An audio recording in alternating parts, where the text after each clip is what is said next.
Here's the brutal truth. Most WW2 movies are total fantasy.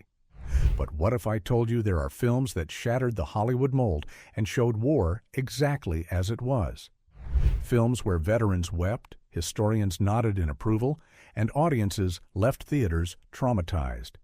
These aren't sanitized action flicks.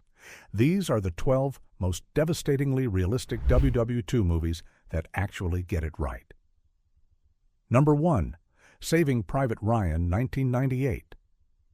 Steven Spielberg didn't just make a war film in 1998, he demolished the rulebook. The Omaha beach landing sequence remains the most acclaimed depiction of D-Day combat ever filmed. Veterans watched it in stunned silence, recognizing their nightmares projected onto screens. Spielberg brought in historians and WW2 consultants to nail every detail, from shell-shock reactions to the chaotic confusion of battlefield medicine. The genius wasn't in making it pretty, but in making it punishing. Tom Hanks's Captain Miller carries himself like a man mentally fractured, which is exactly how combat officers functioned after witnessing carnage. The film cost $70 million, and Spielberg poured resources into authenticating weapons, uniform insignia, and tactical procedures. Critics initially gave mixed reactions, but the film won Academy Awards and revolutionized how cinema portrayed war. What truly separated this from typical Hollywood spectacle was Spielberg's refusal to show clear heroes or villains in individual soldiers. Everyone was just trying not to die. The final sequence at the graveyard, where the elderly Private Ryan stands among thousands of identical white crosses, reminds viewers that D-Day wasn't won by supermen, but by ordinary boys who got massacred on a beach. No filmmaker before or since captured that magnitude of futility so perfectly. Number 2. Schindler's List, 1993. Black and white cinematography strips away all romantic notions. Spielberg chose this aesthetic deliberately, forcing audiences to sit with the Holocaust without escape. Liam Neeson's Oskar Schindler begins as a profit-hungry businessman and transforms into a reluctant savior. Spielberg recreated the Krakow ghetto with archaeological precision, consulting survivors, and using actual descendants of Schindler's Jews in the final scenes. Ralph Fiennes portrays Nazi commander Amon Goeth with terrifying authenticity, capturing the banality of evil through mundane office routines interrupted by sudden violence. The film doesn't shy away from depicting exactly what happened: the liquidation of the ghetto, the transport camps, the methodical machinery of genocide. Historians and survivors testified that details felt uncomfortably accurate. The film won 7 Oscars, including Best Picture, but that's almost irrelevant to its power. What makes Schindler's List brutally realistic is its restraint. Spielberg never sensationalizes. The murders aren't scored with dramatic music. They're shown as bureaucratic procedures, which makes them infinitely more horrifying. The film cost $22 million, and every frame reflects meticulous research. Number 3. Das Boot, 1981. Wolfgang Petersen transformed a single submarine into purgatory.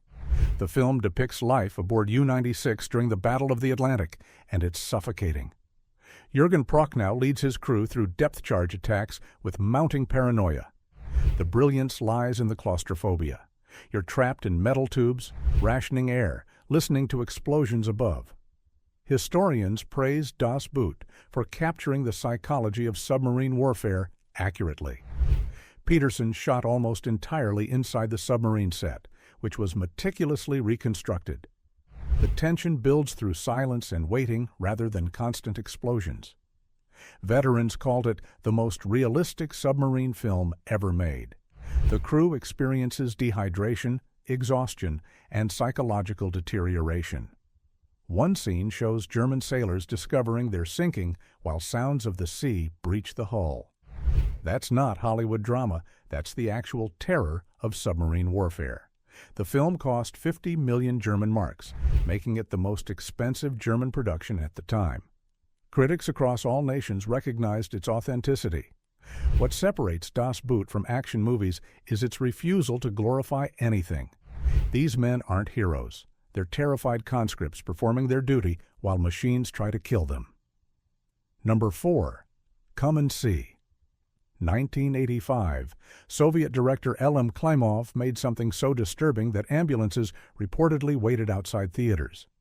Based on survivor testimonies and the Cotton Massacre, this film follows 14-year-old Fliora as he joins Soviet partisans in Belarus.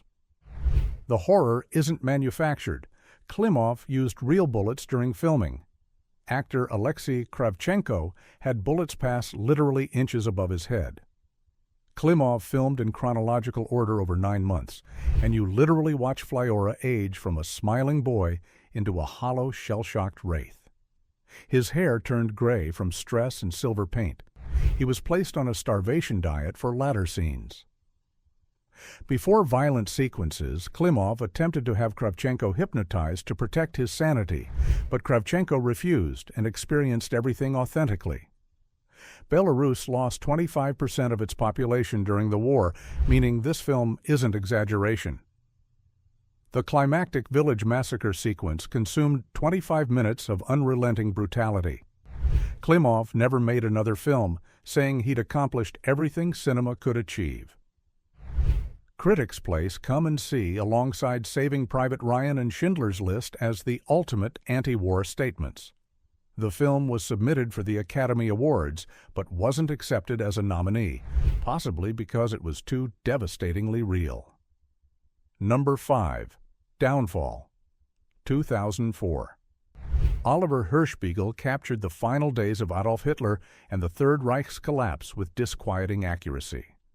Bruno Ganz studied recordings of Hitler's private speaking voice, not his public, rhetorical style, to authentically recreate the Führer's mundane patterns.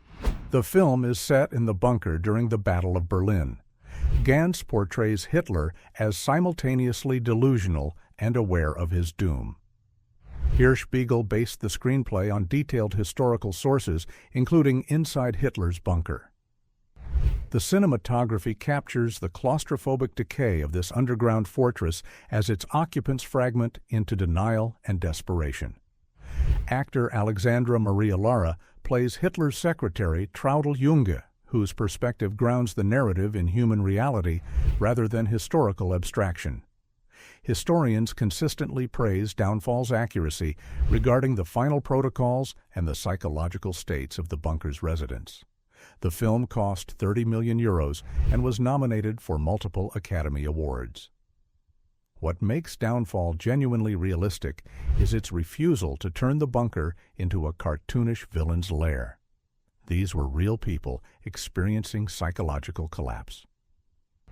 The portrayal of Hitler isn't sympathetic, but it's humanized in a way that reveals the disturbing ordinariness of evil.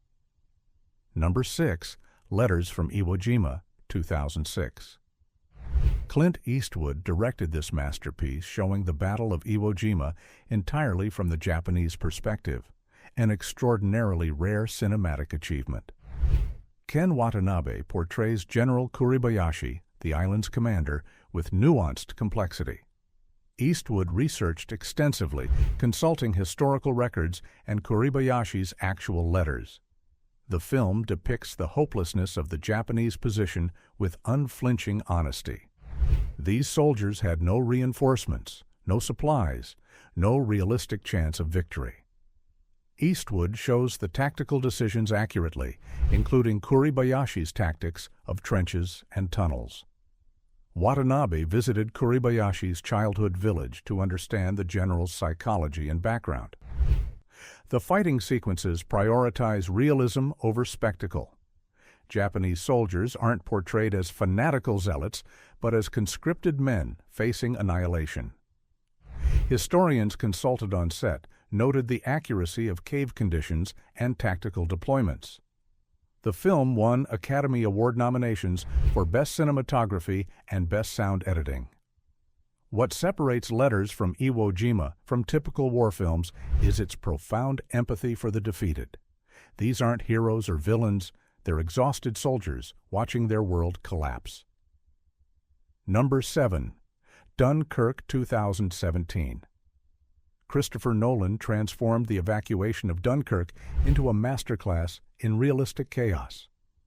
Rather than glorifying a retreat, Nolan depicts it as desperate survival. The film employs minimal dialogue, instead using cinematography and body language to convey meaning. Nolan shot largely on practical locations in the actual town of Dunkirk, using real water, real aircraft, and minimal CGI. The temporal structure reflects the confusion soldiers experienced, with multiple timelines showing Army, Navy, and Air Force perspectives simultaneously. Nolan interviewed veterans extensively to capture the psychological experience of waiting on beaches while bombs fell. The film deliberately avoids heroic speeches. Soldiers aren't celebrating survival. They're traumatized by it. Tom Hardy's pilot sits in claustrophobic darkness, rationing oxygen, facing enemy fire. Cillian Murphy portrays a shell-shocked survivor with haunted authenticity. Critics and historians praise Dunkirk's commitment to accuracy over drama. The film cost $150 million, and Nolan insisted on practical effects. Stunt performers actually endured near-drowning conditions. What makes Dunkirk devastatingly real is its refusal to dramatize survival as triumph. Number 8. A Bridge Too Far. 1977. Richard Attenborough assembled an all-star cast to chronicle Operation Market Garden, the failed September 1944 Allied campaign in the Netherlands. The film was shot on location in actual battle sites, using hundreds of thousands of extras. Attenborough consulted with Market Garden veterans, including General Urquhart and Lieutenant General Horrocks, who acted as military advisors. The production featured over 100 vehicles, including genuine WW2-era tanks and aircraft. The film cost an unprecedented $25 million. What distinguished A Bridge Too Far wasn't star power, but commitment to historical accuracy in depicting a strategic failure. The film doesn't hide the catastrophe. It shows how intelligence was ignored, how plans were overambitious, how soldiers paid with their lives. The famous $1 Million Hour refers to the single hour Attenborough had permission to film the Nijmegen Bridge sequence, with Robert Redford and all personnel standing by. Missing shots would cost $1 million. The film accurately portrays the political tensions between commanders and the miscommunications that compounded the disaster.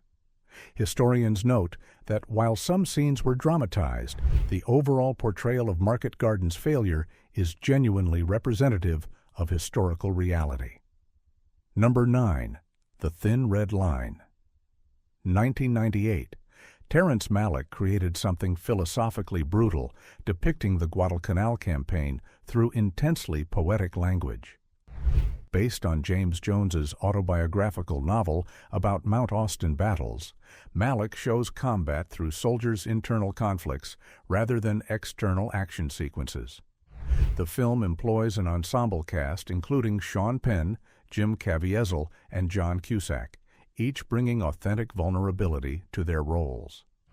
Malick refused to sanitize the reality of what Jones experienced. The film doesn't celebrate war. It questions the fundamental nature of existence amid violence. Cinematographer John Toll captured the lush island beauty juxtaposed against the brutality soldiers inflicted.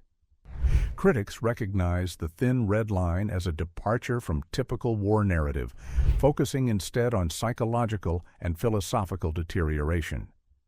The film cost $100 million, making it expensive enough to justify its ambitious scope.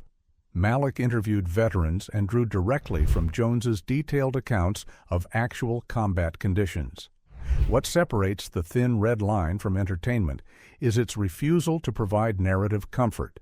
Soldiers aren't archetypes, they're confused conscripts, questioning why they're killing. Number 10. Patton 1970. George C. Scott portrayed General George S. Patton with exacting accuracy. The screenplay was based on Patton's own writings, diaries, and interviews with people who knew him personally. Director Franklin J. Schaffner created a visual spectacle that nonetheless remained faithful to historical events. The film portrays Patton's internal contradictions authentically, his brilliance as a tactician alongside his social incompetence and conservative politics. The landscapes were captured beautifully, with accurate uniforms and massive battle sequences filmed in wide shots showing actual formations and tactics. Scott refused to glamorize Patton, showing his character flaws with unflinching honesty. The film won Academy Awards for Best Director, Best Sound, and Best Picture. What makes Patton genuinely realistic is its refusal to apologize for depicting a controversial figure. Patton held opinions that would scandalize modern audiences, and the film doesn't hide this.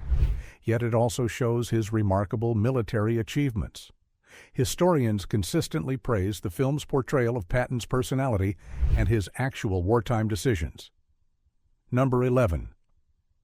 Battle of Britain, 1969.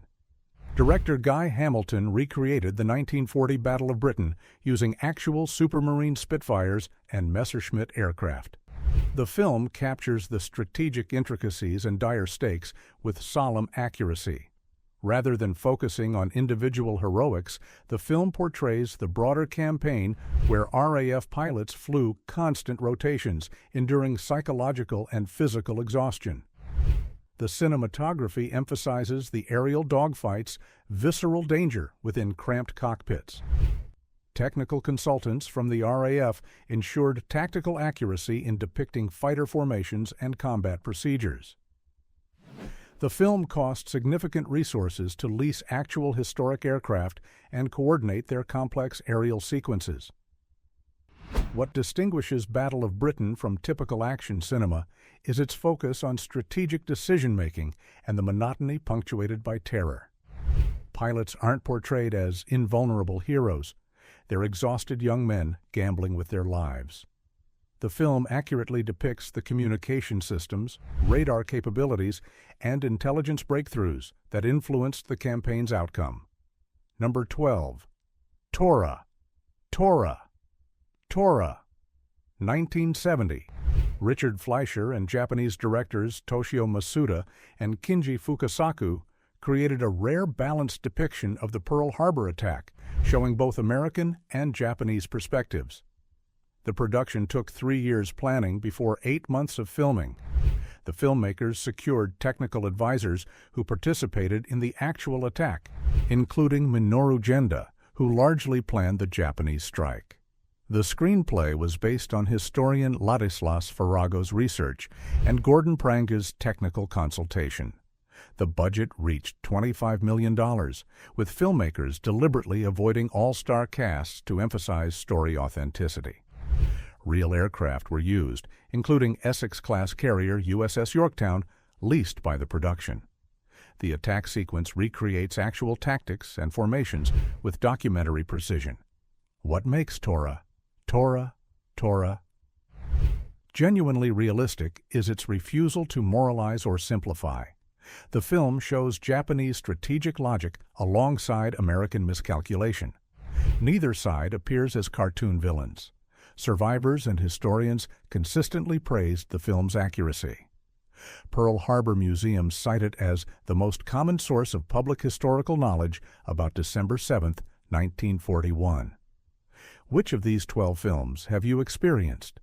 More importantly, which one shattered your expectations about what war cinema could achieve? The comments are yours now. But here's my controversial statement. If you can watch Come and See without feeling fundamentally changed about the nature of conflict, you might be missing cinema's entire purpose. These aren't movies. They're historical testimony. So drop your thoughts below and tell me which realistic war film actually disturbed you most.